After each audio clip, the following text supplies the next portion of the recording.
Salve Maria, senhoras, tudo bem?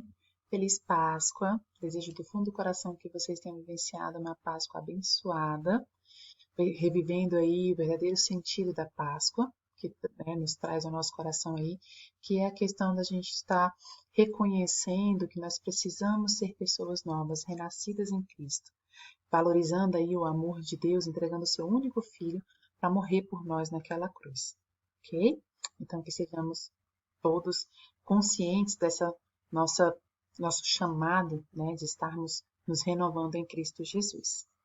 Meu nome é Ana Maria, sou professora de História do Colégio Arautos do Evangelho e hoje nós vamos dar continuidade às nossas aulas online, trabalhando aí o capítulo 2 do livro de vocês, que fala sobre os povos e culturas africanas. Na nossa última aula nós falamos sobre o Império do Mali, né, sobre os malineses, e hoje nós vamos falar sobre os bantus, ok? Como eu falei para vocês, é o capítulo 2, das páginas 42 até a página 47. Vamos lá? Muito bem, senhoras. Os bantus vão surgir no sul do deserto do Saara, ok? São vários povos, vários grupamentos humanos que vão, por volta de 1500, se deslocar da região que hoje é conhecida como República de Camarões, 1500 a.C. Essas populações migram, saem da República dos Camarões e vão ali para o centro, para o sul e para o leste do sul, da região sul do deserto do Saara, certo? Esse processo de deslocamento, de migração, vai durar aproximadamente 2.500 anos. E durante esse processo, ao longo do processo, eles vão domesticando plantas e animais e também vão conquistando povos caçadores e pescadores que estavam, né, vivendo ali no caminho por onde eles passavam, ok? Aí começa o gene, a formação do Reino do Congo, ok? Só mudar aqui rapidinho minha imagem aqui para cima, porque senão vai atrapalhar a visibilidade de vocês a partir de agora, ok? Então vamos lá. Esses povos, originalmente, eles são agricultores, ou seja, eles praticam agricultura, eles são capazes de produzir o próprio alimento. Também desenvolveram a metalurgia, e a metalurgia vai ser empregada tanto na agricultura quanto na guerra. Por isso que nós falamos que os moradores, os integrantes do Reino do Congo, eram agricultores e metalúrgicos, ok? Desenvolveram a metalurgia, fabricando as vasilhas metálicas, fabricando ferramentas que vão ser utilizadas tanto na agricultura quanto na guerra, ok? Daí a facilidade para eles conquistarem povos aí utilizando armas de metal, ok? O Reino do Congo, gente, vai se formar na região ali da bacia dos rios Zaire, ok? Que é conhecida como Congo, porque foi assim que os portugueses chamou aquela região. Português, europeu como um todo, gosta de dar nome pelos lugares. Por exemplo, acontece aqui no Brasil. Aqui no Brasil, o nosso território, que hoje nós chamamos de Brasil, era conhecido pelos nativos que já viviam aqui quando os portugueses chegaram, não pelo nome Brasil, ok? Mas sim Pindorama. Aí quando os portugueses chegam, falam, não, que Pindorama que nada, é Brasil.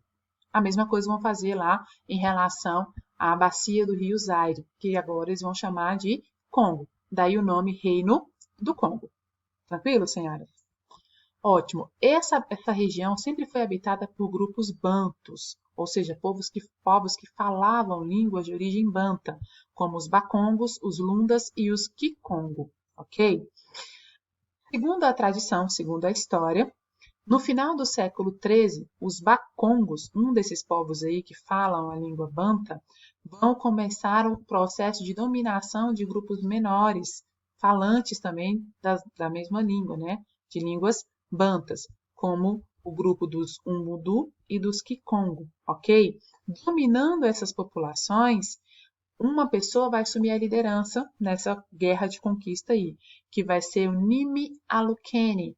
O Nimi Alukene vai ser o primeiro Manicongo, ou seja, o senhor do Congo, o primeiro rei do reino do Congo, ok? Após a conquista desses pequenos povos, desses primeiros pequenos grupamentos de formação inicial do reino, ele começa um processo de expansão territorial, constante expansão territorial, que vai se dar por pelo menos 3 fatores. Ou pela guerra, ou pelas alianças que ele vai fazer com povos, né, que ele não consegue vencer facilmente numa guerra. Já viu aquele ditado? Se você não pode vencer seu inimigo, você se una a ele, ok? Exatamente o que Manicongo vai fazer aqui. Alianças com aqueles que ele não consegue vencer. e também através da cobrança de tributos. Todas as populações dominadas ficam obrigadas a pagar tributos ao Manicongo, diretamente ao Manicongo, e não a seus representantes, ok? A administração do Reino do Congo vai ser feita, logicamente, pelo Manicongo, mas ele não vai governar sozinho, ele vai ser assessorado por um grupo de 12 conselheiros. Entre esses conselheiros estão os secretários reais, os oficiais militares, os homens da lei, que vão elaborar as leis aí, né, do que se pode, o que não se pode fazer dentro do reino para organizar a vida de sociedade, e também os coletores de impostos, entre outros funcionários aí, conselheiros. E vale lembrar aqui para vocês, fazer a ressalva que dentro desse grupo de 12 conselheiros, pelo menos 4 eram mulheres que faziam a representação do clã das avós do rei. Então, olha só, meninas, que maravilha, né? Nós tínhamos, em questão feminina, uma representação feminina dentro da administração do Reino do Congo. Economicamente falando, existiu dentro do Reino do Congo uma divisão sexual do trabalho. Ou seja, homens fazem determinada atividade e mulheres fazem outra. Os homens ficavam basicamente por conta da caça, da pesca e da coleta de alimentos, enquanto que as mulheres cuidavam da agricultura, produzindo aí legumes, verduras, frutas e cereais, ok? Mas além da agricultura, da caça, pesca e coleta de alimentos, os moradores do Reino do Congo também desenvolveram o pastoreio, criando galinhas, porcos, carneiros, bois e cabras.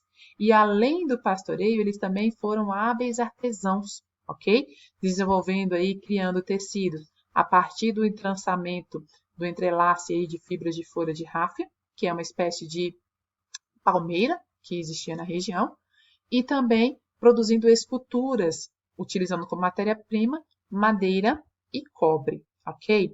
Além de desenvolver o pastoreio, a agricultura, caça, pesca e artesanato, eles também vão desenvolver a metalurgia, ok? Trabalhando aí com a liga metálica do ferro, que vai estar criando, né, com esse ferro, eles vão estar criando instrumentos de trabalho para trabalhar na agricultura, como pás e enxadas, e também instrumentos de guerra, as armas, como espadas e lanças, o que vai dar uma vantagem para eles sobre os povos dominados, ok? E além disso tudo, eles também desenvolveram o comércio, comercializando pelo deserto do Saara, principalmente vários itens, mas principalmente ferro e sal. Lembrando que sal, gente, era um item extremamente raro e, por ser raro, era extremamente valorizado dentro do comércio transsaariano na África, ok? Os tributos, como eu falei para vocês, todos os povos dominados, né, pelo Manicongo aí com o seu exército, passam a obrigatoriamente ter que pagar tributos ao Manicongo. O pessoal das aldeias, chamadas lubatas, e também o pessoal da cidade, chamadas mimbanzas, ok? E esse tributo, ele podia ser pago de duas formas. Ou espécie, né, que aí são o que eles têm de produto de valor, o sorgo, que é um tipo de cereal, vinho, metal, fruta, gado, marfim e pele, e também em dinheiro. E aí a moeda que era utilizada dentro do Reino do Congo na época era a nizimbu. A nizimbu é uma concha marinha que é retirada, extraída lá na ilha de Luanda, ok? Na atual região da ilha de Luanda. E em troca desse tributo que o Manicongo arrecadava dessas sociedades, esses grupos dominados, ele prometia proteção espiritual, porque ele era visto como intérprete da vontade dos ancestrais e dos espíritos. Ou seja, qual que era a proposta do Manicongo? Você, enquanto povo dominado, paga os tributos que eu te peço e eu te garanto proteção espiritual. Ok? Eu te garanto que você e toda a sua linhagem, todo o seu clã vão estar protegidos espiritualmente falando. Ok? É uma espécie de divindade aí.